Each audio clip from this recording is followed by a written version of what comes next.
আল্লাহ তাআলা বলেন ইন্নাল্লাহা মা'আস সাবিরিন, নিশ্চয় আল্লাহ তাআলা ধৈর্যশীলদের সাথে আছেন। ধৈর্যশীল কারা? বিপদ আপদ মুসিবতে আল্লাহর কাছে ধৈর্য আর নামাজের মাধ্যমে সাহায্য চায় যারা।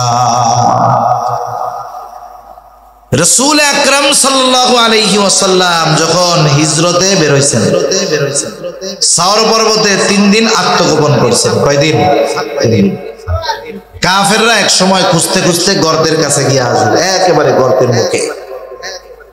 হযরত আবু বকর সিদ্দিক রাদিয়াল্লাহু তাআলা আনহু বলতেছেন, কাফেররা আমাদের এত কাছে, এত নিকটে, আমি প্রত্যেকের গলার আওয়াজ শুনতেছি, প্রত্যেককে চিনতেছি। ওদের আমাদেরকে পাওয়ার জন্য ওদের দূরে কোথাও যাওয়ার দরকার নাই। ওরা যদি শুধু নিজেদের পায়ের দিকে তাকায় আমাদেরকে দেখে ফেলবে। এই অবস্থার ভিতরে আবু বকর সিদ্দিক রাদিয়াল্লাহু তাআলা আনহু চিন্তিত, ভীত। নবীজি সাল্লাল্লাহু আলাইহি ওয়াসাল্লাম তাকায় দেখলেন আবু বকর চিন্তিত, ভীত, নিজের জন্য নয় বরং মুহাম্মাদুর রাসূলুল্লাহ সাল্লাল্লাহু আলাইহি ওয়াসাল্লামের জন্য। সারা দুনিয়ার সর্বশ্রেষ্ঠ আশিকে রাসূল হলো আবু বকর সিদ্দিক রাদিয়াল্লাহু তাআলা আনহু। নিজের জীবন যদি 100 বার কোরবান করার সুযোগ থাকে, আবু বকর সিদ্দিক নিজের জীবন নবীজির মহব্বতে 100 বার কোরবান করতে তৈয়ার, এমন আশিকে রাসূল। রাসূলুল্লাহ সাল্লাল্লাহু আলাইহি ওয়াসাল্লাম যখন দেখলেন আবু বকরের কপালে চিন্তার ভাঁজ, ভীত, আল্লাহ রাব্বুল আলামিন জানায় দিলেন গর্তের মধ্যে দুজনের মধ্যে কি কথোপকথন হলো। আল্লাহ তাআলা বলেন ইদহুমা ফিল গারি ইদ ইয়াকুলু লিসাহিবিহি লা তাহজান ইন্নাল্লাহা মা'ানা। আবু বকর সিদ্দিক রাদিয়াল্লাহু তাআলা আনহুর ওই ভীত অবস্থা দেখে নবীজি বললেন, ও আবু বকর লা তাহজান, তুমি কোনো চিন্তা কইরো না। এই জায়গায় গর্তের মধ্যে শুধু আমি আর তুমি দুইজন নয়, ইন্নাল্লাহা মা'ানা, নিশ্চয়ই আমাদের সাথে আছেন কে? আর আল্লাহ তাআলা বলেন আমি ধৈর্যশীলদের সাথে থাকি। তাহলে ধৈর্যশীলদের সাথে আছেন আল্লাহ। যাদের সাথে আল্লাহ আছেন তাদের কোনো ভয় ভীতি চিন্তা আছে নাকি? সেজন্য আমরা বিপদ আপদ মুসিবতে আল্লাহর কাছে সাহায্য চাইব ধৈর্য আর নামাজের মাধ্যমে। তাহলে আমরা হতে পারবো সবের মুমিন। কি মুমিন? জোরে বলেন। ওই 3 জায়গায় যে সবর করতে পারবে সে হলো সবের মুমিন। আর সবের মুমিন যে তার সাথে আছেন কে? আল্লাহ তাআলা এই জন্য বললেন ইয়া আইয়ুহাল্লাযীনা আমানুসবিরু, হে ঈমানদারেরা ইসবিরু, তোমরা সবর করো। সবর হবে 3 জায়গায়। কয় জায়গায়? 3 জায়গায়। 1 নাম্বার ইবাদতের মধ্যে সবর, 2 নাম্বার গুনাহ থেকে বেঁচে থাকার মধ্যে সবর, 3 নাম্বার বিপদ আপদ মুসিবতের ক্ষেত্রে সবর। এখন বলেন সবর হবে কয়দিন? সবর কয়দিন? হায়াত আছে যতদিন সবর হবে কতদিন? জীবন আছে যতদিন। ইবাদত কতদিন? হায়াত আছে যতদিন। আল্লাহ তাআলা বলেন ওয়া'বুদ রাব্বাকা হাত্তা ইয়াতিয়াকাল ইয়াকিন, আপনি আপনার রবের ইবাদত করেন দৃঢ় সত্যের আগমন পর্যন্ত। দৃঢ় সত্য মানে হইল মৃত্যুর আগ পর্যন্ত ইবাদত চলবে। তাহলে সবর হবে একেবারে মৃত্যু আসার আগ পর্যন্ত। এই জন্য আল্লাহ রাব্বুল আলামিন 1 নম্বরে বললেন মুমিন ইসবিরু, সবর করো। আমরা আল্লাহকে যদি প্রশ্ন করি সবর কয়দিন, আল্লাহ তাআলা বলেন ওয়াসাবিরু, বান্দা তুমি সবরের উপরে অটল থাকো। 3 নাম্বার গুণ আল্লাহ তাআলা বলেন ওয়ারাবিতু, সর্বদা জিহাদের জন্য প্রস্তুত থাকো। 4 নম্বর ওয়াত্তাকুল্লাহ, আল্লাহ তাআলাকে ভয় করো। বান্দা তুমি যদি এই 4 গুণে গুণান্বিত হও লাভটা কি? আমরাও যদি আল্লাহ তাআলাকে জিজ্ঞাসা করি আল্লাহ এই 4 গুণ যদি অর্জন করি আমাদের লাভ কি? কেমন যেন প্রশ্ন করার আগে আল্লাহ তাআলা জবাব দিয়ে বলেন, বান্দা লাআল্লাকুম তুফলিহুন। লাআল্লা কালামে হাকিমের মধ্যে আসলে নিশ্চয়তার অর্থ দেয়, অর্থাৎ আল্লাহ তাআলা বলেন যেই মুমিন এই 4 গুণ গুণান্বিত হবে অবশ্যই সেই মুমিন সফল মুমিন হয়ে যাবে। সফল মুমিন কে? বলেন জান্নাতে যাবে যে। সফল মুমিন কে? জান্নাতে যাবে যে। সেজন্য আমরা যদি সফল মুমিন হতে চাই তথা জাহান্নামের আগুন থেকে বেঁচে জান্নাতে যেতে চাই, সূরা আলে ইমরানের 200 নম্বর আয়াতের আলোকে আল্লাহ তাআলা যেই 4 গুণ অর্জন করতে বলছেন সেই 4 গুণ আমরা অর্জনের চেষ্টা করব। আল্লাহ সুবহানাহু ওয়া তাআলা আমাদের সবাইকে এই 4 গুণে গুণান্বিত হওয়ার তৌফিক দান করুন। সকলে জবান খুলে বলি আমিন।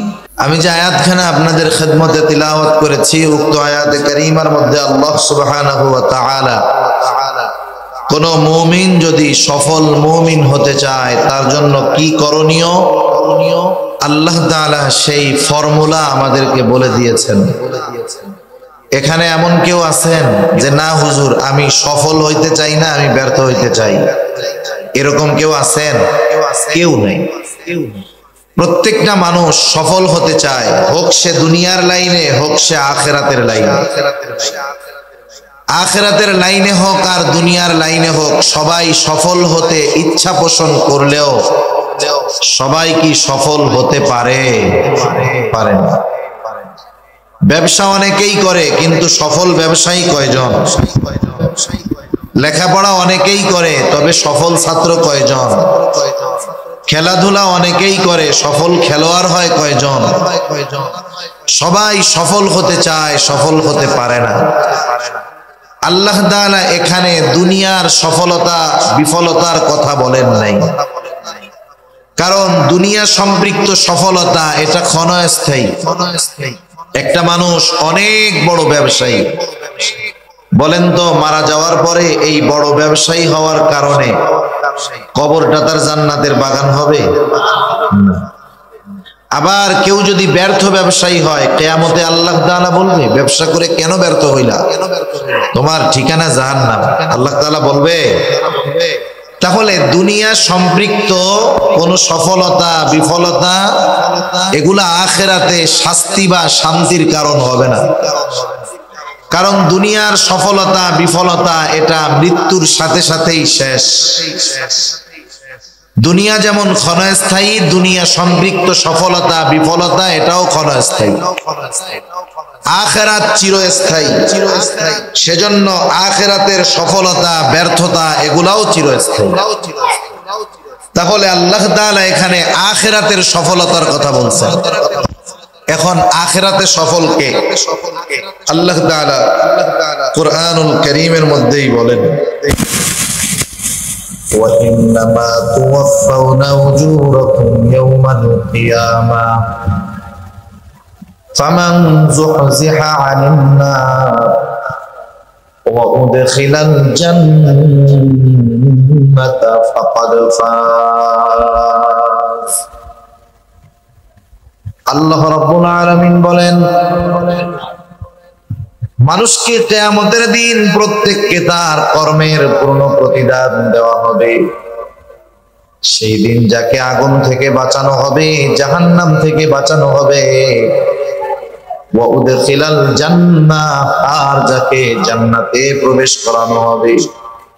আল্লাহ তাআলা বলেন ফাকাদ ফাজ, যে জান্নাতে প্রবেশ করতে পারবে আল্লাহ রাব্বুল আলামিন বলেন সেই হলো সফল। এই সফলতা আমরা সবাই চাই, আমরা সবাই চাই জান্নাতে যেতে, সফল হতে। জান্নাতে যেতে চাই, সফল যদি হতে চাই তাহলে সফলতার কাজ দুনিয়ায় থাকতে করতে হবে। কেউ যদি পরীক্ষায় গোল্ডেন এ প্লাস পাওয়ার আশা করে, পরীক্ষার খাতায় উত্তর ভালো মতো লিখতে হবে। সাদা খাতা জমা দিয়া যতই আল্লাহ তাআলার কাছে দোয়া করুক না কেন, আল্লাহ সাদা খাতা জমা দিছি, আপনি গোল্ডেন এ প্লাস পাওয়ায়া দিয়েন, সম্ভব? আখিরাতে যদি সফল হতে হয় প্রস্তুতি নিতে হবে দুনিয়ায়। এজন্য আল্লাহ রাব্বুল আলামিন জানায়া দিলেন, বান্দা তুমি যদি অনন্তকালের সফলতা অর্জন করতে চাও দুনিয়ায় কি করবা, এই আয়াতের আলোকে আল্লাহ রাব্বুল আলামিন আমাদেরকে জানায়া দেন। আল্লাহ তাআলা বলেন, ইয়া আইয়ুহাল্লাযীনা আমানুসবিরু ওয়াসাবিরু ওয়ারাবিতু ওয়াত্তাকুল্লাহ। আল্লাহ রাব্বুল আলামিন বলেন, হে ঈমানদারেরা, ইসবিরু তোমরা সবর করো, সবর সবর করো, ধৈর্য ধারণ করো। এখন সবর কোথায় হবে, কিভাবে হবে, এটাও আমাদের জানা দরকার। তাফসিরে মাআরিফুল কোরআন সহ দুনিয়ার সকল প্রসিদ্ধ তাফসিরের মধ্যে আসছে মুমিন সবর করবে তিন জায়গায়। কয় জায়গায় একটু জবান খুলে বলেন? তিন জায়গায় মুমিন সবর করবে। এক নাম্বার, সবরুন আলা তাআত, আনুগত্যের মধ্যে সবর তথা ইবাদতের মধ্যে সবর। প্রত্যেকটা ইবাদতের মধ্যেই সবর আছে। যে ইবাদত হয় সবরওয়ালা ইবাদত, ওই ইবাদতটাই হয় সুন্দর ইবাদত। সবরওয়ালা সুন্দর ইবাদত। সুন্দর কাকে বলে? সুন্দর, আমাদের চোখ সাধারণত আমাদের সংজ্ঞায় সুন্দর হলো আমাদের চোখ যেটা দেখে তৃপ্ত হয়। আফ্রিকার মানুষ, এদের চামড়াগুলো কালো না? এদেরকে দেখলে আমাদের চোখে ভালো লাগে। এদের বলি কি কালার, কালারে। আমাদের সংজ্ঞায় সুন্দর হলো চোখ যেটা দেখার পর তৃপ্ত হয়, মজা পায়, অন্তরের মধ্যে প্রশান্তি আসে, আমরা সেটাকে বলি সুন্দর। তাহলে আমাদের সুন্দর নির্ভর করে আমাদের দেখার উপরে, নজরের উপরে। কিন্তু আল্লাহ তাআলার সংজ্ঞায় সুন্দর এটা ভিন্ন জিনিস।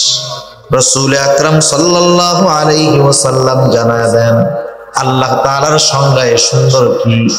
নবীজি সাল্লাল্লাহু আলাইহি ওয়াসাল্লাম বলেন, ইন্নাল্লাহা লা ইয়ানজুরু ইলা সুওয়ারিকুম ওয়ালাকিন ইয়ানজুরু ইলা কুলুবিকুম ওয়া আ'মালিকুম। নবীজি বলেন, নিশ্চয় আল্লাহ তাআলা তোমাদের সূরত দেখেন না। আল্লাহ তাআলা দেখেন না কে কত সুন্দর, কে কোন বংশের মানুষ, আল্লাহ তাআলা এটা দেখেন না।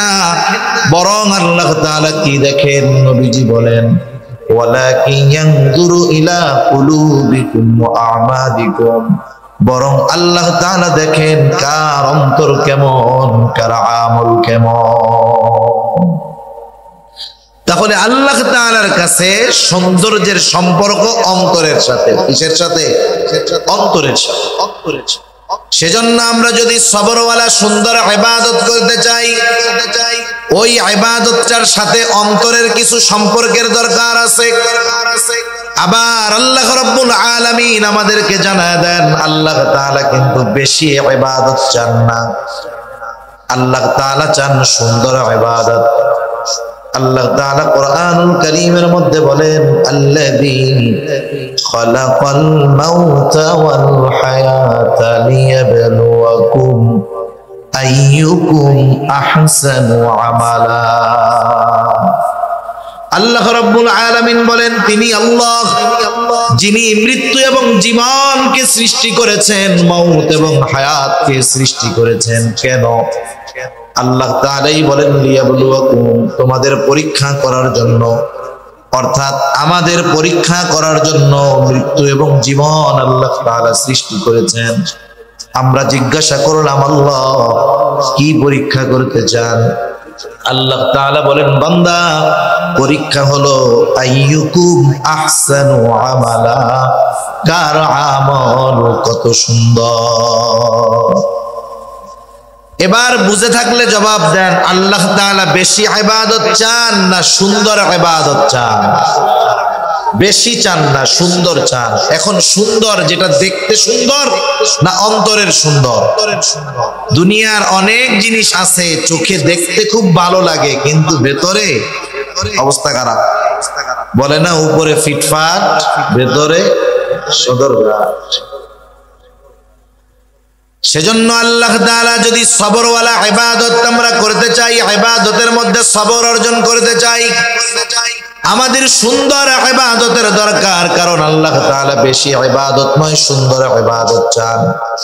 সুন্দর ইবাদত আল্লাহ তাআলার সংজ্ঞায় চোখ দিয়ে দেখা যায় না, বরং সুন্দরের সম্পর্ক অন্তরের সাথে। এই জন্য নবীও জানায় দেন, আখলিস দীনাকা ইয়াকফিকাল আমালুল কলিল। তোমার ঈমান খাঁটি করো, তোমার নিয়ত পরিশুদ্ধ করো। আল্লাহর নবী জানায় দেন, অল্প আমল নাজাতের জন্য যথেষ্ট হয়ে যাবে। তাহলে সবরওয়ালা সুন্দর ইবাদতের জন্য এক নাম্বার যেটা দরকার সেটা হলো নিয়তের পরিশুদ্ধতা তথা ইখলাস। এই জিন্দেগীর যত ইবাদত আমরা করব, ছোট হোক আর বড় হোক, ইবাদতটা কার সন্তুষ্টির জন্য হবে? জিন্দেগীর ছোট বড় সব ইবাদত হবে আল্লাহ তাআলার সন্তুষ্টির জন্য। যদি আমার আপনার ইবাদত ছোট হোক আর যত বড়ই হোক, যদি আল্লাহর সন্তুষ্টির জন্য না হয়, ওই ইবাদত পরকালে আমাকে আপনাকে নাজাতের ব্যবস্থা করতে তো পারবেই না। বরং যে ইবাদত মানুষের সন্তুষ্টির জন্য হয়, মানুষের বাহবা পাওয়ার জন্য হয়, মানুষকে দেখানোর জন্য হয়, ওই ইবাদত যত বড় হোক না কেন, ওই ইবাদত পরকালে জাহান্নামে যাওয়ার কারণ হয়ে যাবে। হযরত আবু হুরায়রা রাদিয়াল্লাহু তাআলা আনহু থেকে বর্ণিত হাদিস, লম্বা হাদিস। আবু হুরায়রা রাদিয়াল্লাহু তাআলা আনহু এই হাদিসটা বর্ণনা করার পূর্বে পরপর তিনবার অজ্ঞান হয়ে গেছেন। চতুর্থবার তিনি বর্ণনা করতেছেন, তিনি জানায় দেন, নবীজি সাল্লাল্লাহু আলাইহি ওয়াসাল্লাম বলেন, কিয়ামতের দিন আল্লাহ তাআলা সর্বপ্রথম তিন শ্রেণীর মানুষকে হিসাবের জন্য ডাকবে। এক নম্বরে একজন শহীদ আল্লাহর সামনে রক্তাক্ত অবস্থায় হাজির হয়ে যাবে। আল্লাহ তাআলা জিজ্ঞাসা করবে, ও গোলাম, ও আমার বান্দা, তোমার এই পরিণতি কেন, তোমার এই অবস্থা কেন? লোকটা বলবে, আল্লাহ, আপনার দ্বীন আপনার জমিনে প্রতিষ্ঠা করার জন্য লড়াই করেছিলাম, জিহাদ করেছিলাম, রক্ত দিয়েছি, শহীদ হয়েছি। আল্লাহ তাআলা বলবেন, উদ্দেশ্য কি, কার জন্য? লোকটা এবার বলবে, আল্লাহ, শুধুমাত্র আপনার সন্তুষ্টির জন্যই আমি এই জিহাদ করেছি। বলেন তো আল্লাহ রাব্বুল আলামিন আমাদের অন্তরের খবর জানেন কি জানেন না? আল্লাহ তাআলা বলেন, কুল ইন তুখফু মা ফি সুদুরিকুম আও তুবদুহু ইয়ালামুল্লাহ। তোমরা কোনটা প্রকাশ করো, কোনটা গোপন রাখো, কেউ না জানলেও যিনি জানেন তিনি কে? আমাদের অন্তরের মধ্যে কি আছে, কি আমাদের মন চায়, কি ওয়াসওয়াসা দেয় আমাদের অন্তরের মধ্যে, দুনিয়ার কেউ জানে না। কে জানে?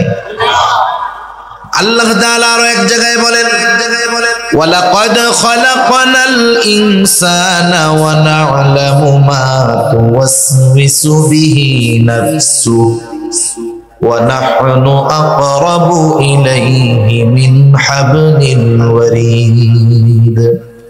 আল্লাহ তাআলা বলেন, ওয়ালাকাদ খালাকনাল ইনসান, আমি মানুষ সৃষ্টি করেছি। শুধু তাই নয়, ওয়া না'লামু মা তুওয়াসওয়িসু বিহি নাফসুহু, আমি আল্লাহ এটাও জানি কোন জিনিস মানুষের অন্তরের মধ্যে ওয়াসওয়াসা দেয়। বলেন তো ওয়াসওয়াসা দেখা যায় নাকি?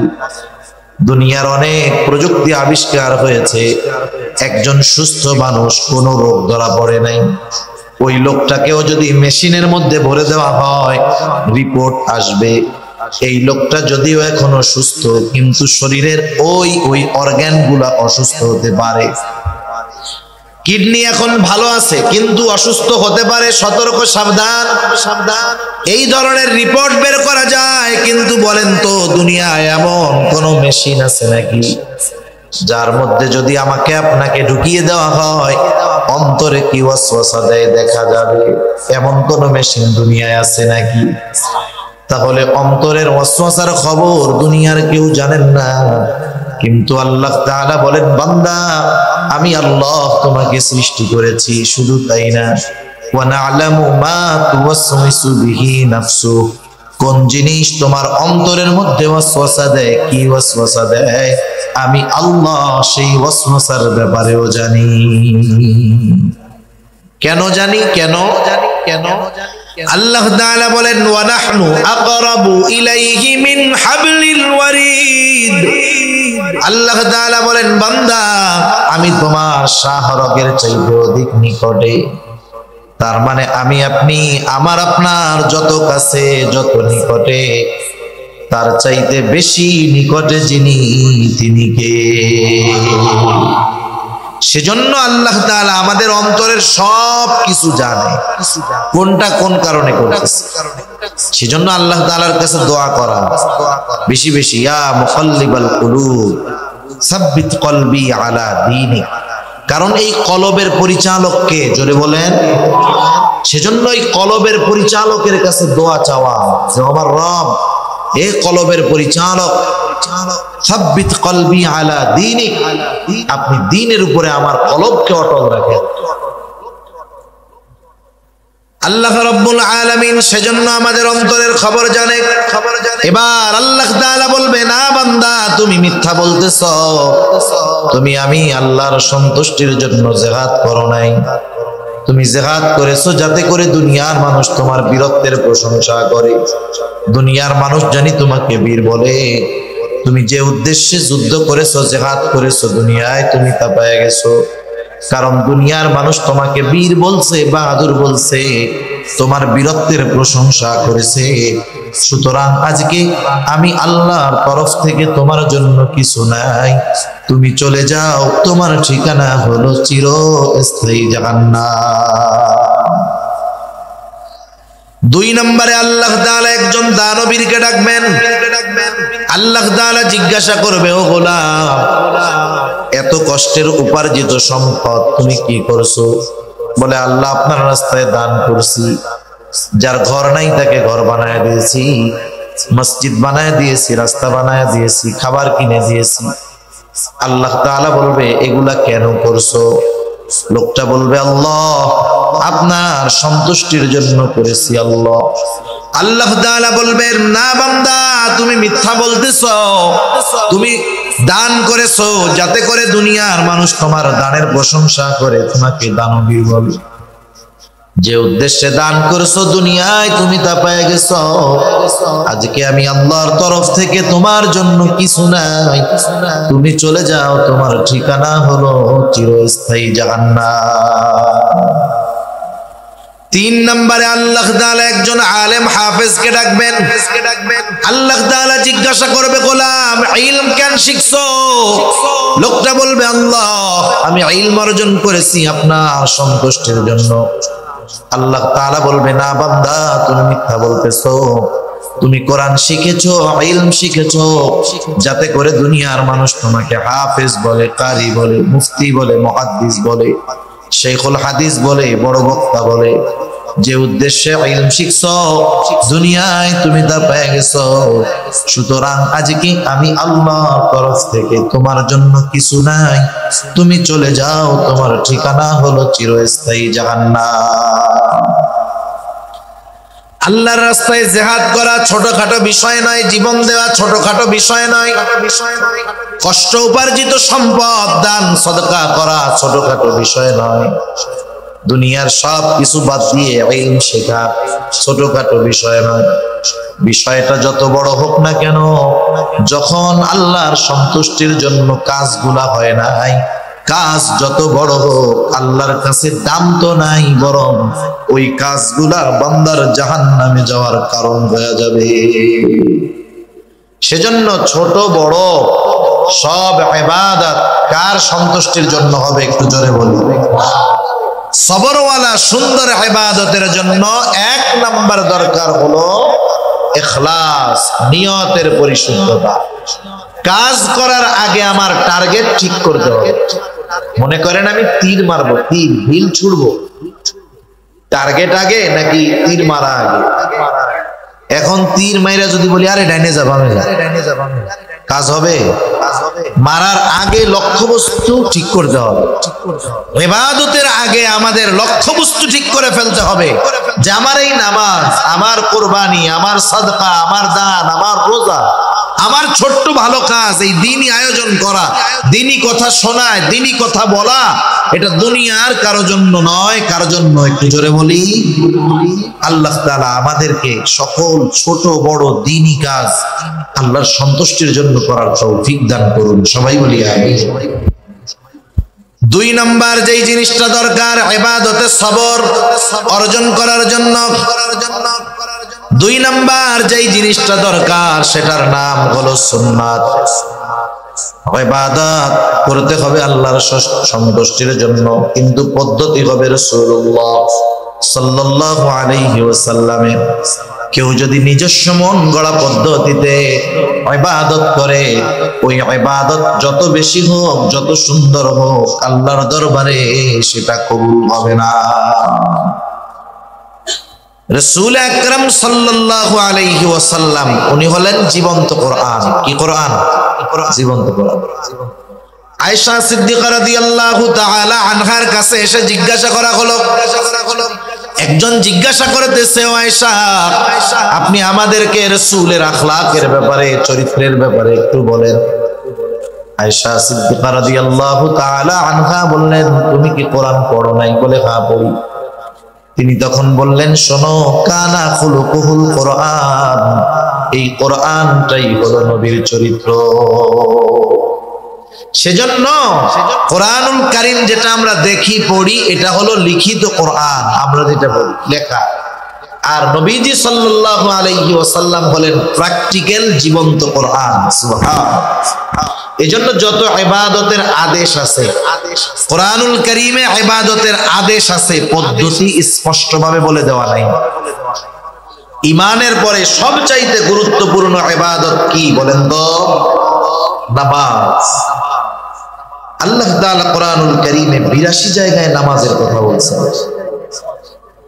আল্লাহ রাব্বুল আলামিন 82 জায়গায় নামাজের কথা বলছেন।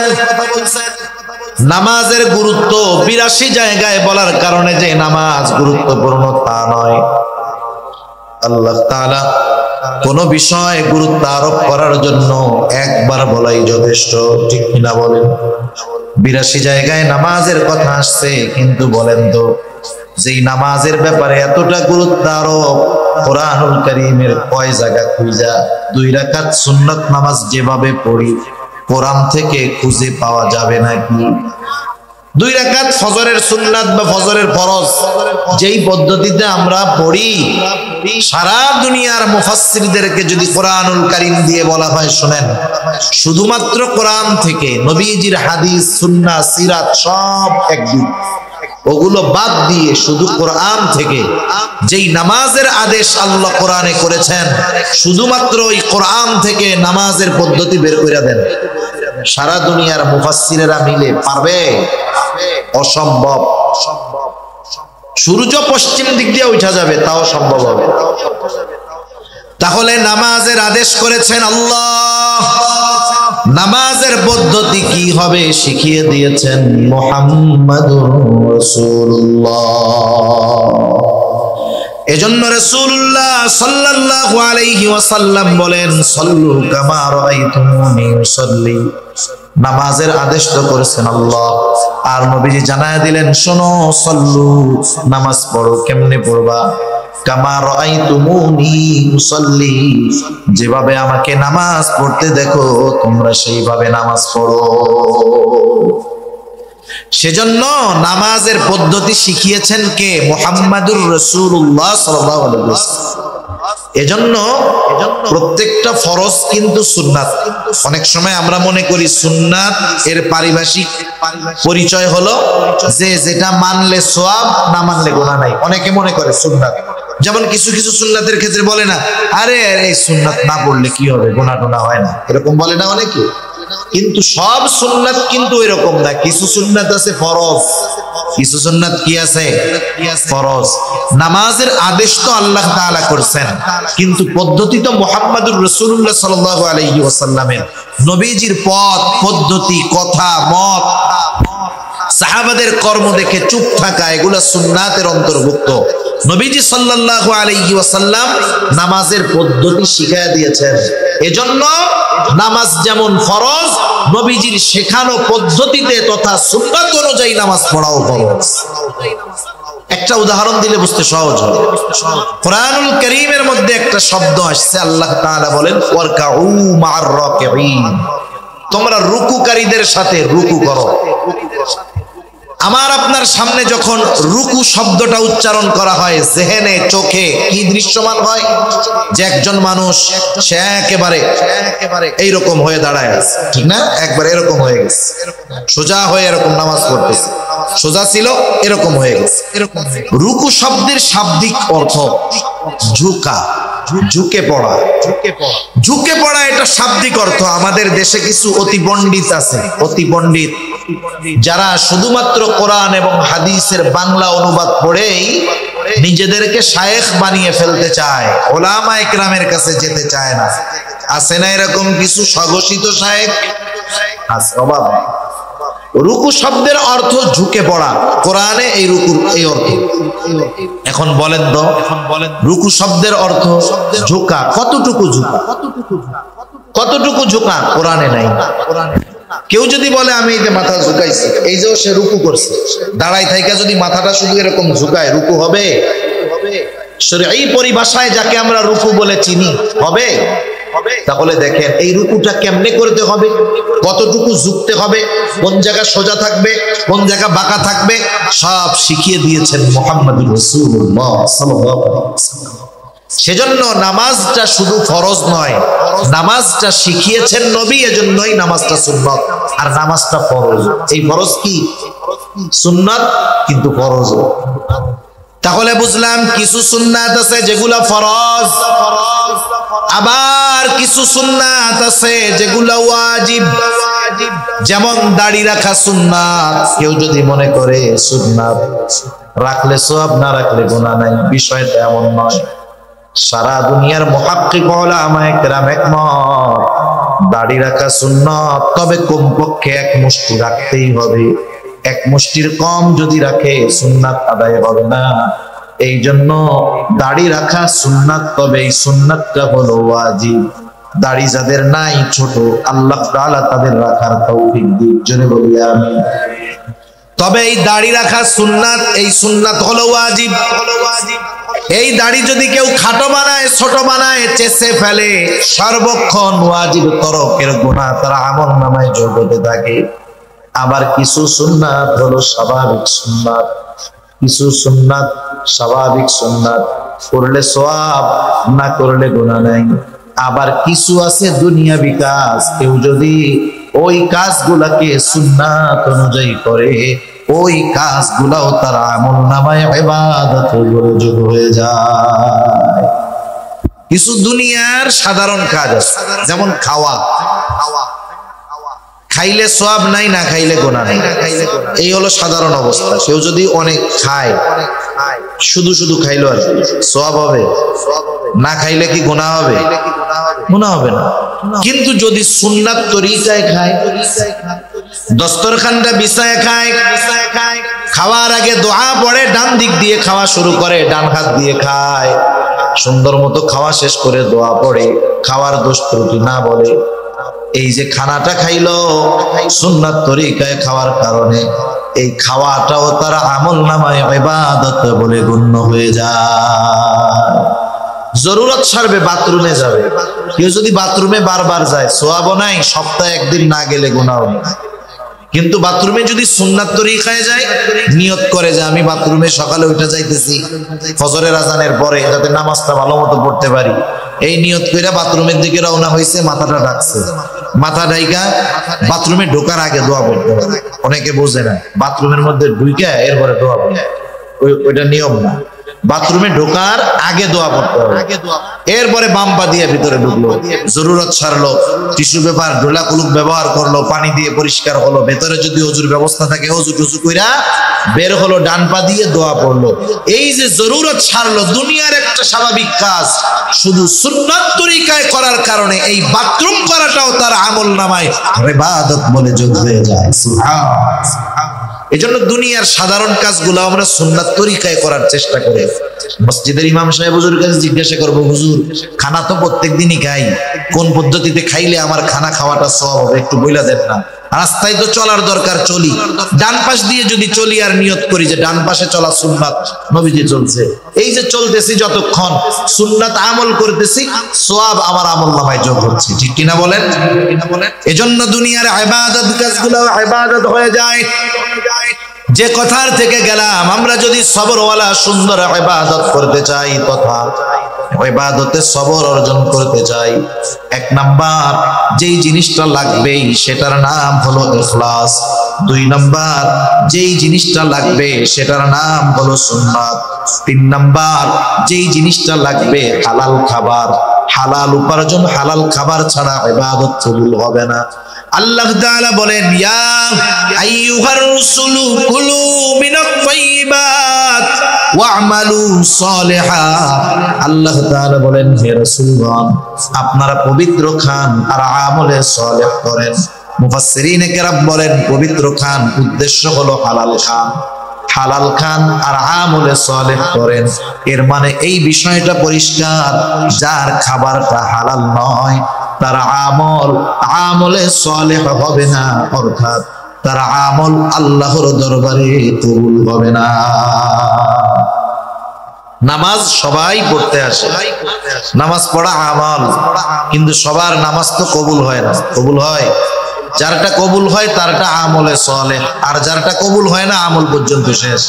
হজ করতে তো সবাই, অনেক মানুষ যায়, সবার হজ কি আর কবুল হয়? সবাই কি আল্লাহর জন্য হজ করতে যায়? কেউ তো আলহা যাওয়ার জন্য হজ করতে যায়, ঠিক কিনা বলেন? এই যে হজ করলো, কবুল হইল না, সেজন্য খাবার পবিত্র দরকার, হালাল দরকার, উপার্জনটা হালাল দরকার, তাইলে ইবাদত সুন্দর সবরওয়ালা ইবাদত হবে। চার নাম্বার যেই জিনিসটা দরকার, যেই ইবাদত করব সেই ইবাদতের মাসলা মাসাইল গুলা জানার দরকার। কমপক্ষে ফরজ ওয়াজিব বিষয়গুলা জানতেই হবে, কারণ আমি যদি না জানি কোন কারণে নামাজ নষ্ট হয়ে যায়, কোন কারণে ওযু ভাঙা যায়, আমি যদি এইগুলো না জানি, জীবনের কত নামাজ হয়তো ছুটে গেছে, আমি নিজে তাও টের পাই নাই। মনে করেন নামাজ ভাঙ্গার কারণগুলো জানতে হবে, ওযু ভাঙ্গার কারণগুলো জানতে হবে, কারণ ওযু ভাঙ্গা গেলে নামাজ থাকবে? জোরে বলেন না, থাকবে? থাকবে না। নামাজের ওয়াজিব গুলা জানতে হবে, না জানলে কি হবে? সাউ সিজদা যদি না দেয় নামাজ হবে না। নামাজের বাহিরে ভিতরের 13 ফরজ জানতে হবে, যদি না জানে এর একটা যদি ছুটে, ফরজ যদি ছুটা যায়, সাউ সিজদা 1000টা দিলে কাজ হবে নাকি? জোরে বলেন, কাজ হবে? সেজন্য কমপক্ষে নামাজের বাহিরে ভিতরের ফরজ গুলা জানতে হবে, নামাজের ওয়াজিব গুলো জানতে হবে, ওযু ভাঙ্গার কারণগুলো জানতে হবে, নামাজ ভাঙ্গার কারণগুলো জানতে হবে। এগুলা প্রত্যেকের জানা দরকার, এগুলা জানার দরকার। এগুলা তো ওই জ্ঞান যেগুলো শিক্ষা করা ফরজ। রাসূলুল্লাহ সাল্লাল্লাহু আলাইহি ওয়াসাল্লাম বলেন, তালাবুল ইলমি ফারিদাতুন আলা কুল্লি মুসলিম। দ্বীন ইলম শিক্ষা করা প্রত্যেক মুসলমান নরনারীর উপরে ফরজ। কতটুকু শিখবে? মুহাদ্দিসিনে কেরাম বলেন কতটুকু শিখবে। কোন কোন মুহাদ্দিস বলেন নিজেকে শরীয়তের উপরে পরিচালনার জন্য যতটুকু দরকার ততটুকু শেখা ফরজ। আবার কোন কোন মুহাদ্দিস মুফাসসির বলেন না না, অতটুকুতে হবে না। কারণ কি? না হওয়ার কারণ হলো আল্লাহ তাআলা তো একা জাহান্নাম থেকে বাঁচতে বলেন নাই, অধীনস্থদেরকেও জাহান্নাম থেকে বাঁচাতে বলছে। আল্লাহ তাআলা বলেন, ইয়া আইয়ুহাল্লাযীনা আমানু কু আনফুসাকুম ওয়া আহলিকুম নারা। আল্লাহ তাআলা বলেন, হে ঈমানদারেরা, নিজে জাহান্নামের আগুন থেকে বাঁচাও, অধীনস্থদেরকে জাহান্নামের আগুন থেকে বাঁচাও। তার মানে নিজেও বাঁচো, অধীনস্থদেরকেও বাঁচাও। নিজে জাহান্নামের আগুন থেকে বাঁচার জন্য যেমন ইলমের প্রয়োজন, অধীনস্থদেরকে জাহান্নামের আগুন থেকে বাঁচানোর জন্য ইলমের প্রয়োজন আছে না না? শুধু তাই না, আল্লাহ তাআলা আরো এক জায়গায় বলেন, নামাজ তো একা পড়লে হবে না।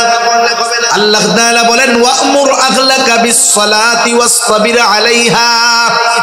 আল্লাহ তাআলা বলেন, তুমি তোমার অধীনস্থদেরকে নামাজের আদেশ করো, তুমিও তার উপরে অটল থাকো। এই দৃষ্টিকোণ থেকে মুহাদ্দিসিনে কেরাম বলেন, প্রত্যেকটা মুসলমানের উপরে ওই পরিমাণ জ্ঞান শিক্ষা করা ফরজ, ওই পরিমাণ ইলম অর্জন করা ফরজ, যেই ইলম দিয়ে নিজে এবং অধীনস্থ যারা আছে তাদেরকে সে জাহান্নামের আগুন থেকে বাঁচাতে পারে। বাস্তবতা হলো, মাদ্রাসায় যদি না পড়িয়া থাকে, মাদ্রাসার তালিবুল ইলম বাদে বাকি আওয়াম সাধারণ মানুষ যারা আছে, এদের মধ্যে অল্প সংখ্যক মানুষ ওই পরিমাণ জ্ঞানের অধিকারী। বাকি অধিকাংশ মানুষ এই যে ফরজ পরিমাণ জ্ঞান অর্জন না করার কারণে সব সময় গুনাহ তার আমলনামায় যোগ হচ্ছে, কারণ ফরজ তরক হইতেছে। এজন্য ওই পরিমাণ জ্ঞান প্রত্যেকের অর্জন করার দরকার আছে না নাই? এটা শুধু হুজুরদের দরকার না স্কুল কলেজের ছাত্রদেরও দরকার? এটা শুধু আলেমদের দরকার নাকি আওয়ামদেরও দরকার? সেজন্য বোঝার দরকার যে আমার নিজেকে নিজে বাঁচাতে হলে ওই পরিমাণ জ্ঞান শিখতে হবে। আমাদের বাংলাদেশে সাধারণত দ্বীন শিক্ষার তিনটা পদ্ধতি আছে।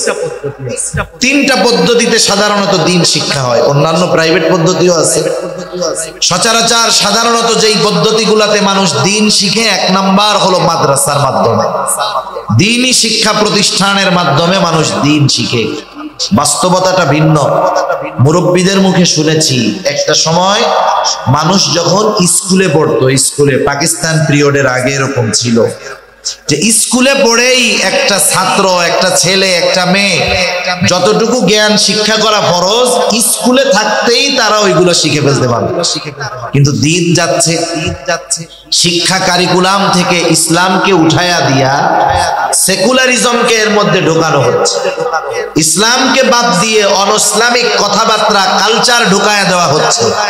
এজন্য স্কুলে, প্রাইমারি স্কুল সহ জেনারেল শিক্ষা প্রতিষ্ঠানে যতটুকু ধর্মীয় শিক্ষা আছে অতটুকু দিয়ে একজন মানুষ নিজের যা দরকার তার 100 ভাগের 10 ভাগও শিখতে পারে না।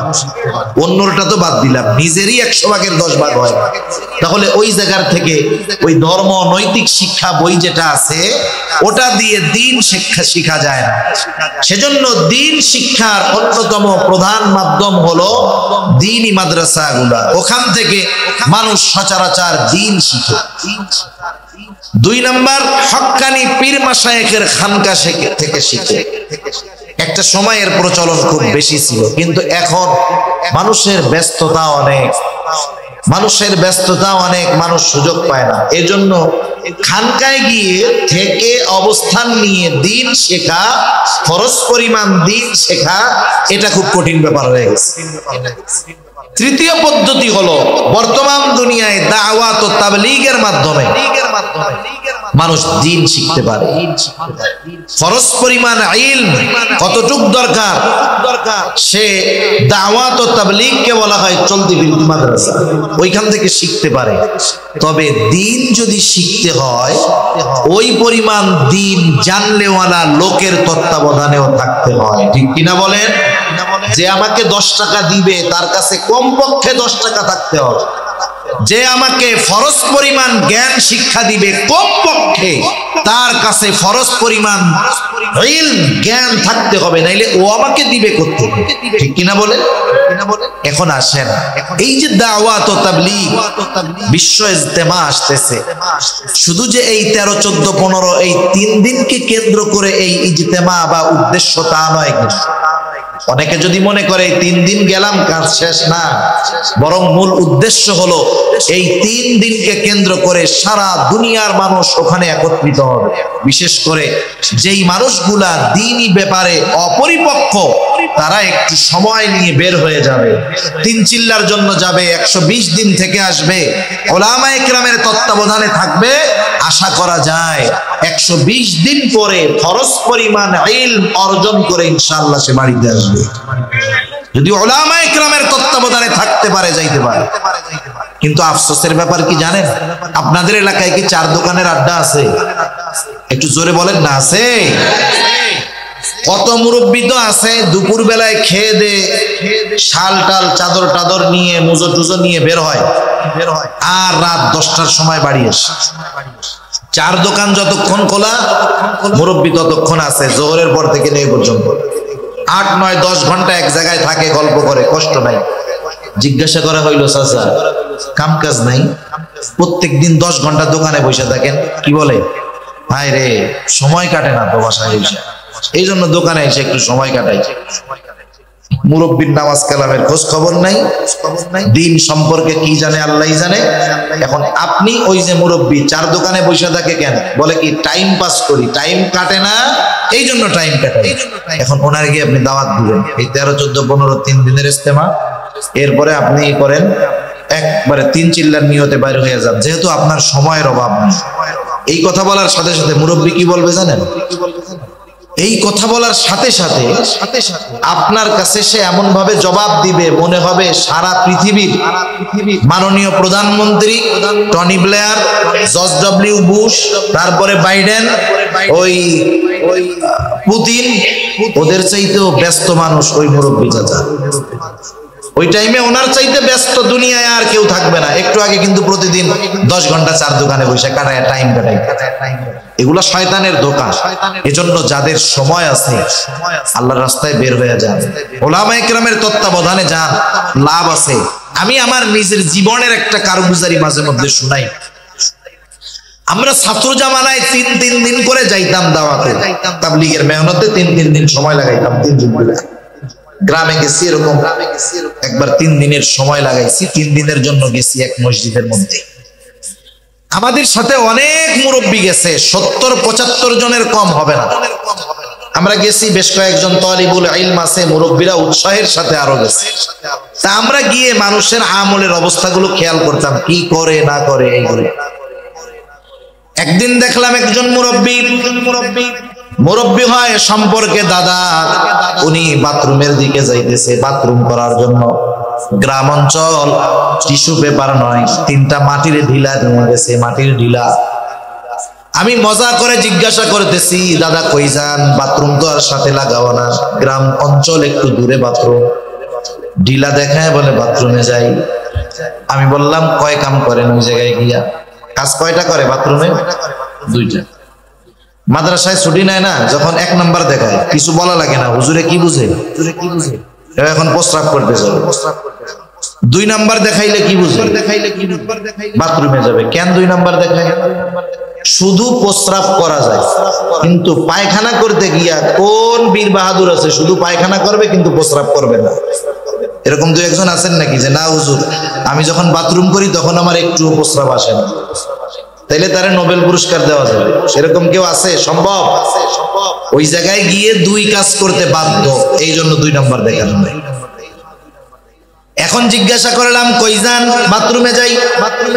ঢিলা হাতের মধ্যে দেখলাম 3টা ঢিলা। কেন, কি করবেন? সোজা কথাই বলতেছি, বলে পায়খানার রাস্তায় 3টা ঢিলাই তো ব্যবহার করতে হয়। তা আমি বললাম চাচা প্রস্রাব করার পরে ঢিলা নেওয়া লাগে নাকি? দাদা সম্পর্কে হ্যাঁ লাগে। কেন লাগে? বলে প্রস্রাব করার পরে একটু ঢিলা নিয়ে নড়াচড়া না করলে প্রস্রাবের নালীতে প্রস্রাব থেকে যায়, জামায় প্রস্রাব ভরে যেতে পারে, নাপাক হয়ে যেতে পারে। এখন আমি বললাম দাদা তাহলে বাথরুমের মধ্যে গিয়া যখন পায়খানার সাথে প্রস্রাব করেন ওই প্রস্রাব মনে হয় ঝরে না, ওইটা মনে হয় আর লুঙ্গিতে কাপড়ে লাগে না। এইবার ওনার মাথার মধ্যে কথাটা ধরছে যে আসলে তো বিষয়টাই, পায়খানায় গিয়া 3টা ঢিলা ব্যবহার করি কিন্তু প্রস্রাবের রাস্তার ব্যাপারে চিন্তিত থাকি না। আমি লোকটারে বুঝলাম, একটু হতাশ ভাব। বললাম শুধু এতটুকু শোনেন, বাথরুমের মধ্যে যখন যাবেন বাথরুমের 3টা ঢিলার সাথে আরেকটা ঢিলা নিবেন, এরপরে ঢিলা দিয়ে ভালো মতো পরিষ্কার করার পর এরপরে পানি খরচ করার আগে আপনি ওই ঢিলাটা প্রস্রাবের রাস্তায় ব্যবহার করবেন। বাথরুমের মধ্যে তো হাঁটা যাবে না, একটু দাঁড়াইলেন, উঁচু নিচু হইলেন, এইবার প্রস্রাবের রাস্তা ক্লিয়ার, পায়খানার রাস্তা ক্লিয়ার, এইবার পানি দিয়ে ধৌত করলেন আপনি পা। একটু চিন্তা করে দেখেন তো ওই লোকটা যদি প্রস্রাব তার ঝরে থাকে আর বাথরুম করার পরে যদি প্রস্রাবের নালী ভালোভাবে পরিষ্কার না করে, তাহলে যখন সে দাঁড়াইলো চললো, প্রস্রাবের ফোঁটা তার লুঙ্গিতে লাগছে কি লাগে নাই? এক ফোঁটা প্রস্রাব যদি কোনো কাপড়ের উপরে পড়ে, ওই কাপড়ের দ্বারা নামাজ না হওয়ার জন্য যতটুকু নাপাকি লাগার দরকার তার চাইতে অনেক বেশি লেগে ছড়িয়ে যায়। এই যে প্র্যাকটিক্যালি বিষয়গুলো শিখায়া দেওয়া, এটা ওলামায়ে কেরাম ছাড়া কেউ শিখায় দেবে। আমাদের অঞ্চলের অনেক ওলামায়ে কেরাম এরকম গেছে, সময় লাগাইছে, সাথে গেছে কোরআন শরীফ পড়তে পারে না, ওই রকম না পড়তে পারা লোককেও 2-3 পারা পড়াইয়া সহি শুদ্ধ করাইয়া 3 চিল্লা দিয়ে বাড়ি ফিরছে, এখন নিজে বাকি পড়ার যোগ্যতা অর্জন করে গেছে। সেজন্য আমি যেটা অর্জন করতে চাই, আমি এত মেহনত করব, সময় দিব, অর্থ ব্যয় করব, আমার যেটা দরকার, যাদের সাথে যাব তাদের মধ্যে তো সেটা থাকতে হবে, নাইলে আমি পাবো কোন জায়গায়? ঠিক কিনা বলেন? এজন্য উলামায়ে কেরামের সাথে আমাদের সময় দেওয়া দরকার। সাথে সাথে মসজিদের মধ্যেও ইমাম সাহেবদের সাথে আমাদের সম্পর্ক আরো ভালো করার দরকার। দুনিয়ার ছোট বড় শুধুমাত্র আখেরাতের বিষয় না, দুনিয়াবি বিষয়গুলোও ইমাম সাহেবদের সাথে পরামর্শ করার দরকার। আশা করি সৎ পরামর্শ তারা দিবেন। যাই হোক, সবর হবে কয় জায়গায়? 3 জায়গায়। কয় জায়গায়? 1 নাম্বার ইবাদতের মধ্যে সবর। ইবাদতে সবর যদি অর্জন করতে হয় 4টা জিনিস লাগবে। 1 নাম্বার ইখলাস, 2 নাম্বার সুন্নাত, 3 নাম্বার হালাল খাবার, 4 নাম্বার যে ইবাদত করবে সেই ইবাদতের মাসলা মাসাইল গুলো জানা। এগুলা যদি একটা মানুষের ঠিক থাকে, আর যদি সে ইবাদত করে, ওই ইবাদত আর সাধারণ ইবাদত থাকবে না, ওই ইবাদত হয়ে যাবে সবরওয়ালা সুন্দর ইবাদত। সবরের দ্বিতীয় জায়গা হলো সবরুন আনিল মাআসি, পাপের থেকে বাঁচা, গুনার থেকে বাঁচা, এটাও সবর। এখন তো এমন এক জামানা, যেই জামানায় গুনাহ থেকে বাঁচা কঠিন। একটা সময় গুনাহ করার জন্য গুনার কাছে যাওয়া লাগতো, এখন গুনাহ পকেটে নিয়ে ঘুরে মানুষ। ঠিক কিনা বলে? এক সময় সিনেমা দেখতে চাইলে চট্টগ্রাম শহরে যাওয়া লাগতো, এখন চিটাগাং শহরে যাওয়া লাগবে না, তার লাগবে না, অ্যান্টিনা লাগবে না, মোবাইল ফোন একটা হইলে ইন্টারনেটের কানেকশন থাকলে যথেষ্ট। ঠিক না? তাহলে গোনা পকেটে নিয়ে ঘোরা যায়। মানুষকে এখন গোনা করতে বাধ্য করা হয়, গোনা করতে বাধ্য করা হয়, নিজে না দেখুক, ওর টাকা দিয়ে ওরে গোনা করা যায়। ইউটিউবে ওয়াজ দেখেন না? ওয়াজ, হ্যাঁ, ইউটিউবে ওয়াজ দেখি, ওয়াজ চলতেছে জাহান্নামের ওয়াজ, হট করে দেখবেন কি যে একটা অ্যাড চলে আসছে। একজন নারী নাচানাচি শুরু করছে ইসের মধ্যে, ওয়াজের বিরতি দিয়া নাচানাচি শুরু। আগে তো সিস্টেম ছিল কাটা দেওয়া যাইতো, এখন কিন্তু কাটা যায় না, 12 সেকেন্ড দেখতেই হবে। আপনি নাইলে না দেখলেন, ভলিউম কমাইলেন, স্ক্রিন নিচের দিকে দিয়া রাখলেন, এই যে 12 সেকেন্ড যে গোনার কাজটা হইলো, এটা কার পয়সায়? কার পয়সায় হইছে? আমাকেও পয়সাই করেছে। হায় হায়, তাহলে চিন্তা করে দেখেন যে গুনাহ কততে আমার আপনার মাধ্যমে করাবে না। সেজন্য গুনাহ থেকে বাঁচা অনেক কঠিন। তবে মানুষের কিছু চিন্তা, মানুষের কিছু ভাবনা মানুষকে গুনাহ থেকে বাঁচায় দিতে পারে। মনে করেন আপনাদের কারো কাছে যদি খবর আসে, খবর পটিয়া থানা থেকে বিশ্বস্ত সূত্রে আপনি খবর জানতে পারলেন, পটিয়া থানার থেকে এই খবর আপনার কাছে পৌঁছাইলো যে গোয়েন্দাদের মাধ্যমে আপনাকে পরিপূর্ণ নজরদারির মধ্যে রাখা হয়েছে। এই খবর যদি আমাদের কারো কাছে পৌঁছায়, বলেন তো উল্টাপাল্টা কিছু আমরা করব নাকি? কেন? কারণ আমার কোন কাজ আমার বিপদের কারণ হয় আল্লাহই জানে। এই জন্য বাসার মসজিদ, আর কোনো জায়গায় যাবে না। আগে মসজিদে ঢুকতো না, এখন মসজিদ থেকে আর বাইরে হবে না। চিন্তা করবে বাইরে যে কি বিপদে না পড়ি, আল্লাহর ঘরেই বসে দেখি, এই জায়গায় নিরাপদ। তাহলে দুনিয়ার নজরদারির খবর আমার জীবন পরিবর্তন করায় দেয়, আমার গুনাহ থেকে বাঁচার জন্য সহায়ক হয়ে যায়। অথচ আল্লাহ তাআলার নজরদারি কত সূক্ষ্ম, দুনিয়ার গোয়েন্দার নজরদারি 24 ঘন্টা আমাদের করতে পারে না। ঘরের মধ্যে দরজা আটকায় লেপের তলে কি করি না করি গোয়েন্দা দেখবে, কিন্তু রাতের আধারে ঘরের দরজা আটকায় কম্বলের তলে কি বলি, কি করি, কি দেখি, আল্লাহর নজরে আছে তো। তাইলে আল্লাহ তাআলার নজরদারিরে আমরা ভয় করি না। সেজন্য আমরা যদি সর্বদাই চিন্তা করি যে আমার সর্বহালত সর্ব অবস্থায় আল্লাহ তাআলা আমাকে দেখতেছে, রাত নাই দিন নাই, একা নাই, লোকালয়ের মধ্যে নাই, সব জায়গায় আল্লাহ তাআলা দেখতেছে। শুধু বাহিরের বিষয়গুলা দেখে না, অন্তরের বিষয়টাও দেখতেছে। এক নাম্বার এই চিন্তা। দুই নাম্বার, আমি যদি চিন্তা করি আল্লাহ তাআলা জানাইলেন দুই কাঁধে দুইজন ফেরেশতা আছে। আল্লাহ তাআলা বলেন কিরামান কাতিবিনা ইয়ালামুনা মা তাফআলুন। আল্লাহ তাআলা বলেন সম্মানিত লেখক নয়, জানে তোমরা কি আমল করো। এই দুই কাঁধের ফেরেশতা কিন্তু জানে, শুধু জানে তা নয়, ডান কাঁধের ফেরেশতা আমার ভালো কাজগুলো লেখে, বাম কাঁধের ফেরেশতা আমার মন্দ কাজগুলোও লেখে। সাথে সাথে আর একজন ফেরেশতা আছে, আমরা যা বলি সে সেগুলো সংরক্ষণ করে। আল্লাহ তাআলা বলেন মা ইয়ালফিযু মিন কাউলিন ইল্লা লাদাইহি রাকীবুন আতীদ। আল্লাহ তাআলা বলেন মানুষ যা জবান দিয়ে নিক্ষেপ করে সদা তৎপর একজন ফেরেশতা সেগুলো সংরক্ষণ করে ফেলে। আমাদের কথা সংরক্ষিত, কর্ম সংরক্ষিত। এই তিনজন ফেরেশতা আমাদের থেকে এক মুহূর্তের জন্য আলাদা হয় না। লেপের তলে গেলেও এই ফেরেশতা আছে না নাই? জেনা করতে গেলে আছে, মদ খাইতে গেলে তিনজন আছে, চোর চুরি করতে গেলে এই তিনজন আছে। আল্লাহ তাআলাও দেখতেছে। শুধু তাই না, যে অঙ্গ প্রত্যঙ্গের দ্বারা আমরা গুনাহগুলা করি কিয়ামতের দিন এরাও আমাদের কর্মের ব্যাপারে আল্লাহর কাছে বলে দিবে। এই চিন্তাধারা যদি আমার আপনার মধ্যে আমি আপনি যথাযথভাবে এই চিন্তাধারা লালন করতে পারি দৃঢ়ভাবে, তাহলে গুনাহ করার আগে যদি চিন্তা করি এই কাজটা করলে আমার বাপ যদি দেখতো আমি লজ্জা পাইতাম।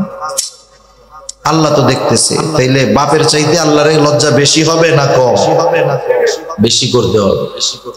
এই যে চিন্তা, এই চিন্তাগুলা মানুষকে গুনার থেকে বাঁচাইতে পারে। নাইলে দুনিয়ার আইন দিয়া ভয় দেখাইয়া মানুষকে গুনার থেকে ফেরানো যায় না। যদি যাইতো গোটা দুনিয়ায় মাসের পর মাস, বছরের পর বছর একটা অপরাধ বন্ধ করার জন্য হাজারো আইন করা হয়, কিন্তু বন্ধ হয় বলেন? বন্ধ হয় না। সেজন্য বুঝতে হবে, এই কথাগুলো আমাদের সামনে রাখতে হবে, তাইলে গুনার থেকে বাঁচার যে সবর এটা অর্জন করা যাবে। 3 নাম্বার সবরুন আলাল মাসায়েব, বিপদ আপদ মুসিবতের মধ্যে সবর। আল্লাহ রাব্বুল আলামিন এই দুনিয়ায় মুমিনকে বিপদ আপদ দিবেন, এটা আল্লাহ তাআলার ঘোষণা। কারণ আমরা যদি নিজেদেরকে মুমিন দাবি করি, এই দাবির পরিপ্রেক্ষিতে আল্লাহ তাআলা বলেন আহাসিবান নাসু আইয়ুতরাকু আইয়াকুলু আমান্না ওয়াহুম লা ইফতানুন। আল্লাহ রাব্বুল আলামিন বলেন মানুষ কি এটা মনে করে নাকি আইয়াকুলু আমান্না, তারা বলবে যে আমরা ঈমান এনেছি, আমরা মুমিন, আর তাদের পরীক্ষা নেওয়া ব্যতীত ছেড়ে দেওয়া হবে। মানুষ কি এটা ভাবে নাকি? তার মানে আল্লাহ তাআলা জানায় দিলেন যারা নিজেদেরকে মুমিন দাবি করে অবশ্যই তাদেরকে ঈমানের পরীক্ষার মুখোমুখি হওয়া লাগবে। তাহলে আল্লাহ তাআলা দুনিয়ায় বালা মুসিবত দিয়ে আমাদের ঈমানের পরীক্ষা নেন। আল্লাহ তাআলা বলেন ওয়ালানাবলুওয়ান্নাকুম বিশাইইম মিনাল খাউফি ওয়াল জু'i ওয়া নাকসিম মিনাল আমওয়াল ওয়াল আনফুসি ওয়াত তামারাত। আল্লাহ তাআলা বলেন আমি অবশ্যই তোমাদের পরীক্ষা নিব, ঈমানের পরীক্ষা।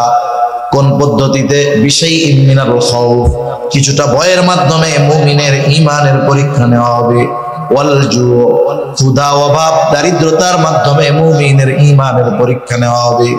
ওয়া নাকসিম মিনাল আমওয়াল, মালের লস, মালের ক্ষতির মাধ্যমে পরীক্ষা নেওয়া হবে। ওয়াল আনফুস, জানের ক্ষতি, স্বাস্থ্যের ক্ষতির মাধ্যমে পরীক্ষা নেওয়া হবে। জানের ক্ষতির পরীক্ষা নিজের জানের ক্ষতির দ্বারাও হতে পারে, প্রিয়জনের জানের ক্ষতি দিয়েও আল্লাহ পরীক্ষা নিতে পারে। 5 নাম্বার ওয়াসসামারাত, ফল ফসলের ক্ষতি দিয়ে মুমিনের ঈমানের পরীক্ষা নিবেন কে? এটা মুসিবত, বালা, পরীক্ষা। একটু বুঝে থাকলে জবান খুলে জবাব দিবেন। বালা মুসিবত দিয়ে পরীক্ষা নেন কে? তাহলে বালা মুসিবত বিপদ আপদ দেন কে? আল্লাহ। কোনো সন্দেহ আছে কারো? সন্দেহ নেই। এখন দ্বিতীয় প্রশ্ন, বিপদ আপদ বালা মুসিবত থেকে উদ্ধার করেন কে? আরো জোরে, কে? বিপদ আপদ দেন আল্লাহ, উদ্ধার করেন। তাহলে বিপদ আপদ মুসিবতে যেহেতু আল্লাহ তাআলা উদ্ধার করেন, সাহায্য কার কাছে চাইব? বিপদ আসলে সাহায্য কার কাছে চাইব? আল্লাহ তাআলাই বলতেছে, বান্দা আমি বিপদ আপদ মুসিবত দেই, পরীক্ষা নেই, কিন্তু চাই না তুমি পরীক্ষায় ফেল যাও। স্যার যখন ছাত্রের পরীক্ষা নেয়, শিক্ষক কি এই আশা করে যে আমার ছাত্র এটা ফেল যায়? কি চাই? পাস করুক। শিক্ষক চায় আর ছাত্র যেন ফেল না যায়, তবে পরীক্ষা নেয়। আল্লাহ তাআলা কত বড় মেহেরবান! আল্লাহ তাআলা বান্দার পরীক্ষা নেন, কিন্তু চান না বান্দা পরীক্ষায় ফেল যাক। এই জন্য আল্লাহ তাআলা বলেন, বান্দা বিপদ আপদ মুসিবতের পরীক্ষায় যখন পড়বা, সাহায্য আমার কাছে চাও।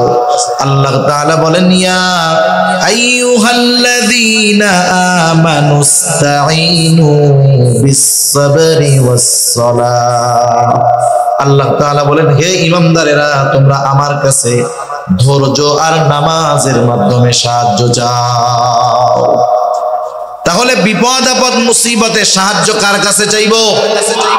আল্লাহ তাআলার কাছে সাহায্য চাওয়ার মাধ্যম হলো দুইটা। জোরে বলেন, কয়টা?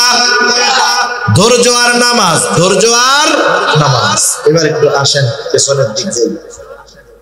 বিপদ আপদ দেন কে? বিপদ আপদ থেকে উদ্ধার করেন কে? বিপদ আপদে পড়লে সাহায্য কার কাছে চাইব? আমাদের কথার কর্মের মধ্যে কিন্তু মিল নাই। মানুষ বলে যে বিপদ আপদ দেন আল্লাহ, কিন্তু বিপদ থেকে উদ্ধার করেন আল্লাহ। প্রথম কথায় যতটুকু বিশ্বাস, দ্বিতীয় কথার মধ্যে ততটুকু বিশ্বাস নাই। কেন নাই? কর্মের মাধ্যমে বোঝা যায়। মানুষের কিছু বিশ্বাস কর্মের মাধ্যমে ফুটে ওঠে। আল্লাহ বিপদ দেন, এটা আমরা বিশ্বাস করি, কিন্তু বিপদ থেকে উদ্ধার করেন আল্লাহ, এটা মুখে যতটা বলি অন্তরে ততটা বিশ্বাস নাই। কেন নাই? রাগ হইেন না আল্লাহর রাস্তায়। আমার সাথে কারো শত্রুতা নেই। শত্রুতা আছে? আমার বাপ আপনাদের কারো পাকা ধানে মই দিছিল? পাকা ধানে মই বুঝেন? শত্রুতা নাই, আমার সাথেও নাই, আমার পূর্বপুরুষের সাথেও নাই, আপনাদের সাথে আমি জ্ঞানজাম মারামারি করতে আসি না। একটু চিন্তা করেন তো, বিপদ দেন আল্লাহ, বিপদ থেকে বাঁচান আল্লাহ। বিপদে পড়লে আল্লাহই বলছে আমার কাছে সাহায্য চাও। তাইলে এই জায়গায় কিছু কাজ আমরা করি, বিপদ দিছে আল্লাহ, আমাদের দেশে করে কাজ বাজ বলে। বিপদে পড়ছে, বড় বিপদ, বলে আল্লাহ কি বিপদ দিলেন, এই বিপদ থেকে যদি বাঁচান তাহলে বাবার দরবারে আমি 2টা গরু দিই। বিপদ দেন কে? বিপদ থেকে উদ্ধার করেন কে? গরু খায় কে? আল্লাহ খায়। হায় হায়, তাহলে একটু চিন্তা করেন না, আল্লাহ তাআলা যেগুলো শিখায়া দিছে এর মধ্যে তো আর কোনো ভেজাল নাই। তাহলে আল্লাহ বলছেন, বান্দা আমি বিপদ দেই, আমি উদ্ধার করি, আমার কাছে সাহায্য চাও। তাহলে এই জায়গায় গরুর কারবারি আসে কেন? আমি তো এটা বুঝলাম না। এখানেই আমাদের সমস্যা, এই জায়গায় আমাদের সমস্যা। আমি যদি গরুর পক্ষে বলি আমার লস আছে, দুনিয়ার লস আছে? লস নাই তো, আমার বিজনেস আরো ভালো হবে, পকেট আরো গরম হবে। কিন্তু এরপরেও একটু নিজের বিবেক দিয়ে চিন্তা করেন, আল্লাহ তাআলা বলল বান্দা বিপদ আপদে পড়লে আমার কাছে সাহায্য চাও। আমরা আল্লাহর কাছে সাহায্য না চেয়ে আমরা যে কাজগুলা করি এগুলা ঈমান বিধ্বংসী কাজ হয়ে দাঁড়ায় আমাদের জন্য। এখন আল্লাহর কাছে বললাম, আল্লাহ আপনার কাছে সাহায্য কেমনে চাইবো?